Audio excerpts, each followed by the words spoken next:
महाभारत नलोपाख्यान पर्व अध्याय 67 से 69। राजा नल का ऋतुपर्ण के यहाँ अश्वाध्यक्ष के पद पर नियुक्त होना और वहां दमयंती के लिए निरंतर चिंतित रहना तथा उनकी जीवल से बातचीत। बृहदस्व मुनि कहते हैं, कार कोटक नाग के अंतर्ध्यान हो जाने पर निषद नरेश नल ने 10वें दिन राजा ऋतुपर्ण के नगर में प्रवेश किया। वे बाहुक नाम से अपना परिचय देते हुए राजा ऋतुपर्ण के यहाँ उपस्थित हुए और बोले, घोड़ों को हाँकने की कला में इस पृथ्वी पर मेरे समान दूसरा कोई नहीं है। मैं इन दिनों अर्थ संकट में पड़ गया हूँ। आपको किसी भी कला की निपुणता के विषय में सलाह लेनी हो तो मुझसे पूछ सकते हैं। अन्न संस्कार, भांति भांति की रसोई बनाने का कार्य भी मैं दूसरों की अपेक्षा विशेष जानता हूँ। इस जगत में जितनी भी शिल्प कलाएं हैं, तथा दूसरे भी जो अत्यंत कठिन कार्य हैं, मैं उन सब को अच्छी तरह करने का प्रयत्न कर सकता हूँ। महाराज ऋतुपर्ण, आप मेरा भरण पोषण कृपया कीजिए। ऋतुपर्ण महाराज ने कहा, बाहुक, तुम्हारा भला हो। तुम मेरे यहाँ निवास करो, ये सब कार्य तुम्हें करने होंगे। मेरे मन में सदा यही विचार विशेषतः रहता है कि मैं शीघ्रता पूर्वक कहीं भी पहुंच सकूं। अतः तुम ऐसा उपाय करो जिससे मेरे घोड़े शीघ्रगामी हो जाएं। आज से तुम हमारे अश्वाध्यक्ष हो। 10,000 मुद्राएं तुम्हारा वार्षिक वेतन होगा। वार्ष्णेय और जीवल, ये दोनों सारथी तुम्हारी सेवा में रहेंगे। बाहुक, इन दोनों के साथ तुम बड़े सुख से रहोगे। तुम मेरे यहाँ रहो। बृहदस्व मुनि कहते हैं, राजन, राजा के ऐसा कहने पर नलवार स्नेह और जीवल के साथ सम्मान पूर्वक ऋतुपर्ण के नगर में निवास करने लगे। वे दमयंती का निरंतर चिंतन करते हुए वहां रहने लगे। वे प्रतिदिन सायंकाल इस एक श्लोक को पढ़ा करते थे।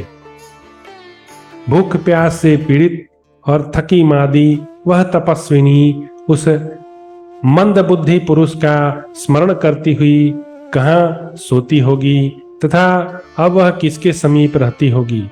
एक दिन रात्रि के समय जब राजा इस प्रकार बोल रहे थे, जीवल ने पूछा, बाहुक, तुम प्रतिदिन किस स्त्री के लिए शोक करते हो?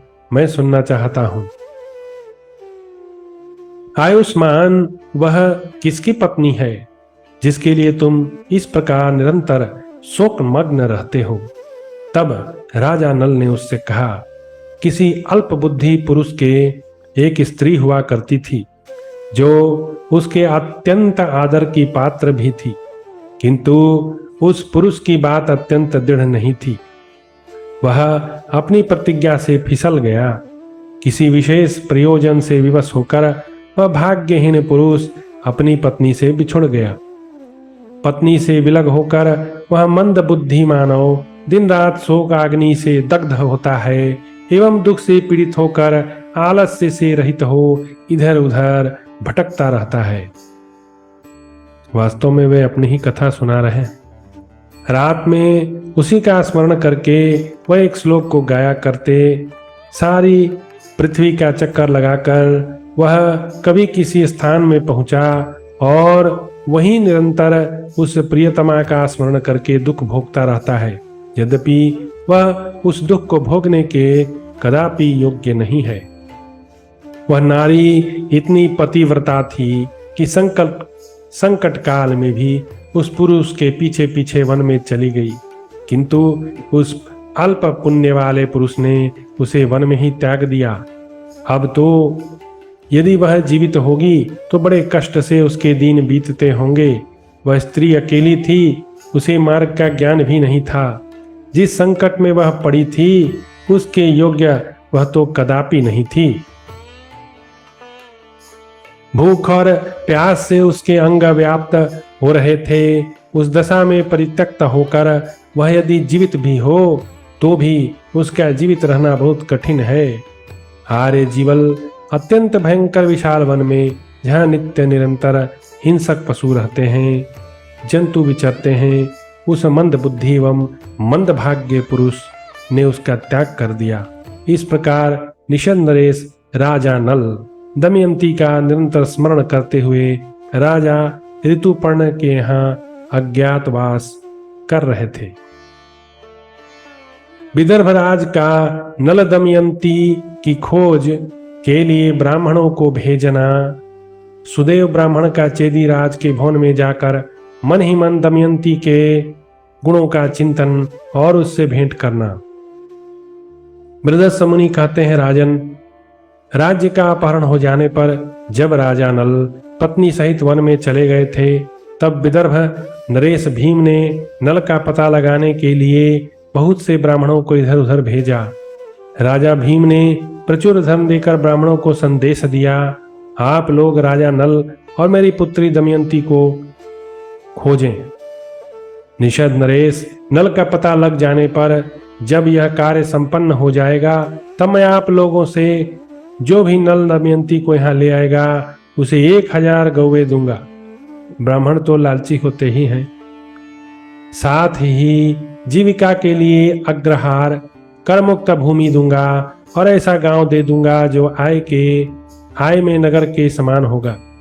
यदि नल दमयंती में से किसी एक को या दोनों को ही यहाँ ले आना संभव न हो सके तो केवल उनका पता लग जाने पर भी मैं 1000 गो धन दान अवश्य करूंगा। राजा के ऐसा कहने पर वे सब ब्राह्मण बड़े प्रसन्न हुए, सब दिशाओं में चले गए और नगर तथा राष्ट्रों में पत्नी सहिता निषद नरेश नल का अनुसंधान करने लगे, परंतु कहीं भी वे नल अथवा भीम कुमारी दमयंती को देख पाते थे। तदंतर सुदेव नामक एक ब्राह्मण थे। उन्होंने पता लगाते हुए रमणीय चेदी नगरी में जाकर वहां राजमहल में विदर्भ कुमारी दमयंती को देखा। वह राजा के पुण्याह वाचन के समय सुनंदा के साथ खड़ी थी। उसका अनुपम रूप मैल से आवृत होने के कारण मंद मंद प्रकाशित हो रहा था, मानो अग्नि की प्रभा धूम समूह से आवृत हो रही हो। विशाल नेत्रों वाली उस राजकुमारी को अधिक मलिन और दुर्बल देख उपयुक्त कारणों से उसकी पहचान करते हुए सुदेव ने निश्चय किया कि यह भीम कुमारी दमयंती ही है। सुदेव मन ही मन बोले, मैंने पहले जिस रूप में इस कल्याणी राजकन्या को देखा है वैसी ही यह आज भी है। लोक कमनीय लक्ष्मी की भांति इस भीम कुमारी को देखकर आज मैं कृतार्थ हो रहा हूँ। यह श्यामा युवती पूर्ण चंद्रमा के समान कांतिमती है। इसके स्तन बड़े मनोहर हैं। यह देवी अपनी प्रभा से संपूर्ण दिशाओं को आलोकित कर रही है। इसके बड़े बड़े नेत्र मनोहर कमलों की शोभा को लज्जित कर रहे हैं। यह कामदेव की रति सी जान पड़ती है। पूर्णिमा के चंद्रमा की चांदनी के समान यह सब लोगों के लिए प्रिय है। विदर्भ रूपी सरोवरों में कमलिनी मानो प्रारब्ध के दोष से निकाल ली गई है। इसके मलिन अंग कीचड़ लिपटी हुई नलिनी के समान प्रतीत होते हैं। यह उस पूर्णिमा की रजनी के समान जान पड़ती है जिसके चंद्रमा पर मानो राहु ने ग्रहण लगा रखा हो। पति शोक से व्याकुल और दिन होने के कारण यह सूखे जल प्रवाह वाली सरिता के समान प्रतीत होती है। इसकी दशा उस पुष्करनी के समान दिखाई देती है जिसे हथिनियों ने अपने शुंड दंड से मथ डाला हो था, जो नष्ट हुए पत्तों वाले कमल से युक्त हो एवं जिसके भीतर निवास करने वाले पक्षी अत्यंत भयभीत हो रहे हों। यह दुख से अत्यंत व्याकुल सी प्रतीत हो रही है। मनोहर अंगों वाली यह सुकुमारी राजकन्या उन महलों में रहने योग्य है, जिनका भीतरी भाग रत्नों का बना है। इस समय दुख ने इसे ऐसा दुर्बल कर दिया है, यह सरोवरों से निकाली और सूर्य की किरणों से जलाई हुई कमलिनी के समान प्रतीत हो रही है। यह रूप और उदारता आदि गुणों से संपन्न है। श्रृंगार धारण करने के योग्य होने पर भी यह श्रृंगार शून्य है, मानो आकाश में मेघों की काली घटा से आवृत्ता नूतन चंद्र कला हो।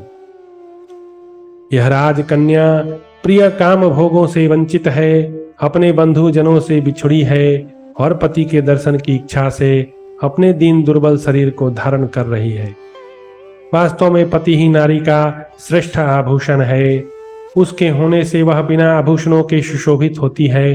पति रूप आभूषण से रहित होने के कारण शोभामयी होकर भी सुशोभित नहीं हो रही है। इससे विलग होकर राजा नल यदि अपने शरीर को धारण करते हैं और शोक से शिथिल नहीं हो रहे हैं, तो यह समझना चाहिए कि अत्यंत दुष्कर कर्म कर रहे हैं। काले काले केशों और कमल के समान विशाल नेत्रों से शोभित इस राजकन्या को, जो सदा सुख भोगने के योग्य है, दुखित देखकर मेरे मन में बड़ी व्यथा हो रही है। जैसे रोहिणी चंद्रमा के संजोग से सुखी होती है, उसी प्रकार यह शुभ लक्षणा साध्वी राजकुमारी अपने पति के समागम से कब इस दुख के समुद्र से पार होगी।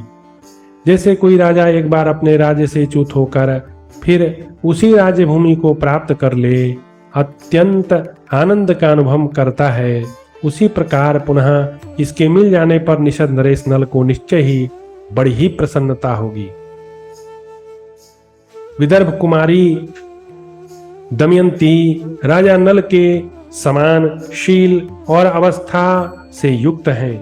उन्हीं के तुल्य उत्तम कुल से सुशोभित है। निषद नरेश नल विदर्भ कुमारी के योग्य है और यह कजरारे नेत्रों वाली वैदर्भी नल के योग्य है। राजा नल का पराक्रम धैर्य असीम है। उनकी यह पत्नी पति दर्शन के लिए ललायत उत्कंठित है, अतः मुझे इससे मिलकर इसे आश्वासन देना चाहिए। इस पूर्ण चंद्रमुखी राजकुमारी ने पहले कभी दुख को नहीं देखा। इस समय दुख से आतुर हो पति के ध्यान में परायण है, अतः मैं इसे आश्वासन देने का विचार कर रहा हूं।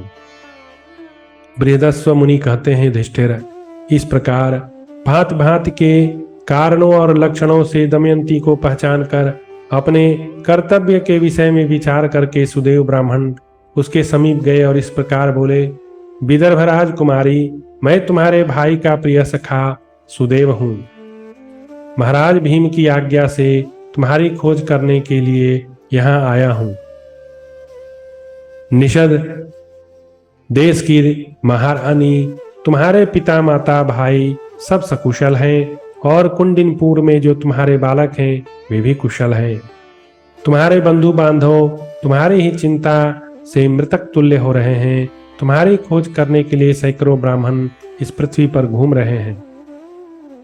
बृहदस्व मुनि कहते हैं, युधिष्ठिर, सुदेव को पहचान कर दमयंती ने क्रमशः अपने सभी सगे संबंधियों का कुशल समाचार पूछा। राजन, अपने भाई के प्रिय मित्रा द्विज श्रेष्ठ सुदेव को सहसा आया देख दमयंती शोक से व्याकुल हो फूट फूट कर रोने लगी।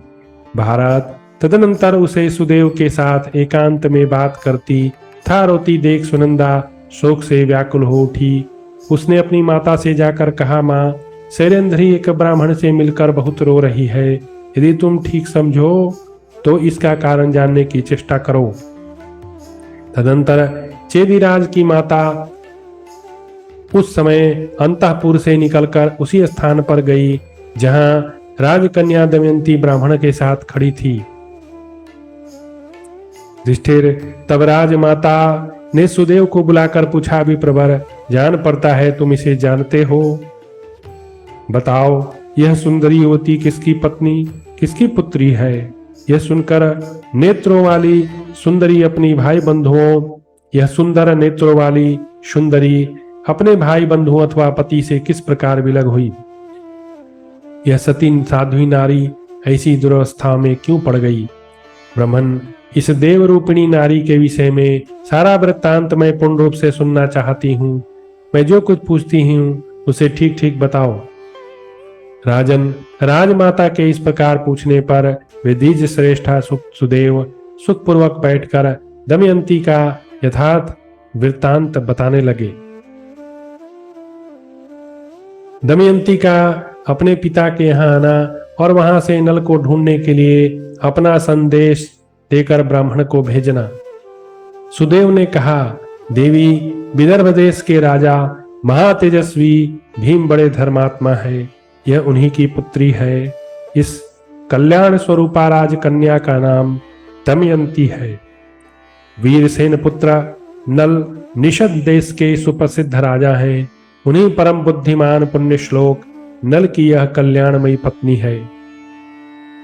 एक दिन राजा नल अपने भाई के द्वारा जुए में हार गए। उसी में उनका सारा राज्य चला गया। वे दमयंती के साथ वन में चले गए। तब से अब तक किसी को उनका पता नहीं लगा है। हम अनेक ब्राह्मण दमयंती को ढूंढने के लिए पृथ्वी पर विचर रहे हैं। आज आपके पुत्र के महल में मुझे यह राजकुमारी मिली है। रूप में इसकी समानता करने वाली कोई मानव कन्या नहीं। इसके दोनों भौहों के बीच एक जन्मजात उत्तम तिल का चिन्ह है। मैंने देखा है इस श्यामा राजकुमारी के ललाट में एक कमल के समान चिन्ह छिपा हुआ है। मेघमाला से ढके हुए चंद्रमा की भांति उसका यह चिन्ह मैल से ढक गया है। विधाता के द्वारा निर्मित यह चिन्ह इसके भावी ऐश्वर्य का सूचक है। इस समय यह प्रतिपादन की मलिन चंद्रकला के समान अधिक शोभा नहीं पा रही है। इसका सुवर्ण जैसा सुंदर शरीर मैल से व्याप और संस्कार शून्य मार्जन आदि से रहित होने पर भी स्पष्ट रूप से उद्भासित हो रहा है। इसका रूप सौंदर्य नष्ट नहीं हुआ है। जैसे छिपी हुई आग अपनी गर्मी से पहचान ली जाती है, उसी प्रकार यद्यपि देवी दमयंती मलिन शरीर से युक्त है, तो भी इस ललाटवर्ती तिल के चिन्ह से ही मैंने इसे पहचान लिया है। युधिष्ठिर, सुदेव का यह वचन सुनकर सुनंदा ने दमयंती के ललाटवर्ती चिन्ह को ढकने वाली मैल को धो दी। मैल धुल जाने पर उसके ललाट का वह चिन्ह उसी प्रकार चमक उठा जैसे बादल रहित आकाश में चंद्रमा प्रकाशित होता है। भारत, उस चिन्ह को देखकर सुनंदा और राजमाता दोनों रोने लगी और दमयंती को हृदय से लगाए 2 घड़ी तक स्तब्ध खड़ी रही। तत्पश्चात राजमाता ने आंसू बहाते हुए धीरे से कहा, बेटी, तुम मेरी बहन की पुत्री हो। इस चिन्ह के कारण मैंने भी तुम्हें पहचान लिया। सुंदरी, मैं और तुम्हारी माता दोनों दर्शान देश के स्वामी महाराज राजा सुदामा की पुत्रियां हैं। तुम्हारी मां का ब्याह राजा भीम के साथ हुआ और मेरा चेदीराज वीरबाहु के साथ। तुम्हारा जन्म दर्शान देश में मेरे पिता के ही घर पर हुआ और मैंने अपनी आंखों देखा। भामिनी, तुम्हारे लिए जैसे पिता का घर है वैसे ही मेरा घर है। दमयंती, यह सारा ऐश्वर्य जैसे मेरा है उसी प्रकार तुम्हारा भी है। युधिष्ठिर, तब दमयंती ने प्रसन्न हृदय से अपनी मौसी को प्रणाम करके कहा, मां, यद्यपि तुम मुझे पहचानती नहीं थी, तब भी मैं तुम्हारे यहाँ बड़े सुख से रही हूँ। तुमने मेरी इच्छा अनुसार सारी सुविधाएं कर दी और सदा तुम्हारे द्वारा मेरी रक्षा ही होती रही है। अब यदि मैं यहाँ रहूं तो यह मेरे लिए अधिक से अधिक सुखदायक होगा, इसमें संशय नहीं। किंतु मैं बहुत दिनों से प्रवास में भटक रही हूँ, अतः माताजी मुझे विदर्भ जाने की आज्ञा दीजिए। मैंने अपने बच्चों को पहले ही कुंडिनपुर भेज दिया था, वे वहीं रहते हैं। पिता से तो उनका वियोग हो गया, मुझसे भी वे बिछड़ गए। ऐसी दशा में वे शोकार्त बालक कैसे रहते होंगे। माँ, यदि तुम मेरा कुछ भी प्रिय करना चाहती हो तो मेरे लिए शीघ्र किसी सवारी की व्यवस्था कर दो। मैं विदर्भ देश जाना चाहती हूँ राजन। तब बहुत अच्छा कहकर दमयंती की मौसी ने प्रसन्नतापूर्वक अपने पुत्र की राय लेकर सुंदरी दमयंती को पालकी पर बिठाकर विदा किया। उसकी रक्षा के लिए बहुत बड़ी सेना दी। भरतश्रेष्ठ राजमाता ने दमयंती के साथ खाने पीने की तथा अन्य आवश्यक सामग्रियों की व्यवस्था कर दी। तदनंतर वहां से विदा हो वह थोड़े ही दिनों में विदर्भ देश की राजधानी में जा पहुंची। उसके आगमन से माता पिता आदि सभी बंधु बांधव बड़े प्रसन्न हुए और सबने उसका स्वागत सत्कार किया। राजन, समस्त बंधु बांधवों, दोनों बच्चों, माता पिता, संपूर्ण सखियों को सकुशल देखकर यशस्विनी देवी दमयंती ने उत्तम विधि के साथ देवताओं और ब्राह्मणों का पूजन किया। राजा भीम अपनी पुत्री को देखकर अत्यंत प्रसन्न हुए। उन्होंने 1000 गौ, 1 गांव तथा धन देकर सुदेव ब्राह्मण को संतुष्ट किया। युधिष्ठिर, भाविनी दमयंती ने उस रात में पिता के घर में विश्राम किया। सवेरा होने पर उसने माता से कहा। दमयंती बोली, माँ, यदि मुझे जीवित देखना चाहती हो तो मैं तुमसे सच कहती हूँ, नरवीर महाराज नल की खोज कराने का पुनः प्रयत्न करो। दमयंती के ऐसा कहने पर महारानी की आंखों से आंसू भर आई। वे अत्यंत दुखी हो गईं। तत्काल उसे कोई उत्तर न दे सकी। तब महारानी की यह दयनीय अवस्था देखकर उस सारे अंतःपुर में हाहाकार मच गया। सब फूट फूट कर रोने लगे। तदनंतर महाराज भीम से उनकी पत्नी ने कहा, प्राणनाथ, आपकी पुत्री दमयंती अपने पति के लिए निरंतर शोक में डूबी रहती है। नरेश्वर, उसने लाज छोड़कर स्वयं अपने मुंह से कहा है, अतः आपके सेवक पुण्यश्लोक महाराज नल का पता लगाने का प्रयत्न करें। महारानी से प्रेरित हो राजा भीम ने अपने अधीनस्थ ब्राह्मणों को यह कहकर सब दिशाओं में भेजा कि आप लोग नल को ढूंढने की चेष्टा करें। तत्पश्चात विदर्भ नरेश की आज्ञा से ब्राह्मण लोग प्रस्थित हो दमयंती के पास जाकर बोले, राजकुमारी, हम सब नल का पता लगाने जा रहे हैं, क्या आपको कुछ कहना है? तब भीम कुमारी ने उन ब्राह्मणों से कहा, सब राष्ट्रों में घूम घूम कर जन समुदाय में आप लोग बार बार मेरी यह बात बोले, ओ जुआरी प्रियतम, तुम वन में सोई हुई और अपने पति में अनुराग रखने वाली मुझ प्यारी पत्नी को छोड़कर था मेरे आधे वस्त्र को फाड़कर कहां चल दिए? उसे तुमने जिस अवस्था में देखा था उसी अवस्था में वह आज भी है और तुम्हारे आगमन की प्रतीक्षा करती है। आधे वस्त्र से अपने शरीर को ढककर वह युवती तुम्हारी विरह अग्नि में निरंतर जलती है। वीर भूमिपाल, सदा तुम्हारे शोक से रोती हुई अपनी उस प्यारी पत्नी पर पुनः कृपा करो और मुझे मेरी बात का उत्तर दो। ब्राह्मणों, ये तथा और भी बहुत सी बातें आप कहें जिससे वे मुझ पर कृपा करें। वायु की सहायता से प्रज्वलित आग सारे वन को जला डालती है, इसी प्रकार विरह की व्याकुलता मुझे जला रही है। प्राणनाथ, पति को उचित है कि वह सदा अपनी पत्नी का भरण पोषण एवं संरक्षण करे। आप धर्मज्ञ साधु पुरुष हैं, आपके ये दोनों कर्तव्य सहसा नष्ट कैसे हो गए? आप विख्यात विद्वान, कुलीन और सदा सबके प्रति दया भाव रखने वाले हैं, परंतु मेरे हृदय में यह संदेह होने लगा है कि आप मेरा भाग्य नष्ट होने के कारण मेरे प्रति निर्दय हो गए। नरव्याघ्र, नरोत्तम, मुझ पर दया करो।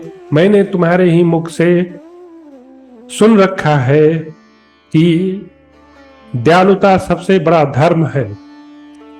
ब्राह्मणों, यदि आपके ऐसी बात कहने पर कोई किसी प्रकार भी आपको उत्तर न दे तो उस मनुष्य का सब प्रकार से परिचय प्राप्त कीजिएगा कि वह कौन है, कहाँ रहता है इत्यादि। विप्रवरो, आपके इन वचनों को सुनकर जो कोई मनुष्य जैसा भी उत्तर दे, उसकी वह बात याद रखकर आप लोग मुझे बतावें। किसी को भी यह बात मालूम नहीं होनी चाहिए कि आप लोग मेरी आज्ञा से बातें कह रहे हैं। जब कोई उत्तर मिल जाए तब आप आलस्य छोड़कर पुनः यहाँ तुरंत लौट आवें। उत्तर देने वाला पुरुष धनवान हो, निर्धन, सामर्थ हो, असमर्थ, यह वह क्या करना चाहता है, इस बात को जानने का प्रयत्न कीजिए। राजन, दमयंती के ऐसा कहने पे वे ब्राह्मण संकट में पड़े हुए राजा नल को ढूंढने के लिए सब दिशाओं में चल दिए। युधिष्ठिर, उन ब्राह्मणों ने नगरों में, राष्ट्रों, गांवों, गोष्ठों तथा आश्रमों में भी नल का अन्वेषण किया, किंतु उन्हें कहीं भी उनका पता न लगा। महाराज, दमयंती ने जैसा बताया था उस वाक्य को सभी ब्राह्मण भिन्न भिन्न स्थानों में जाकर लोगों को सुनाया करते थे।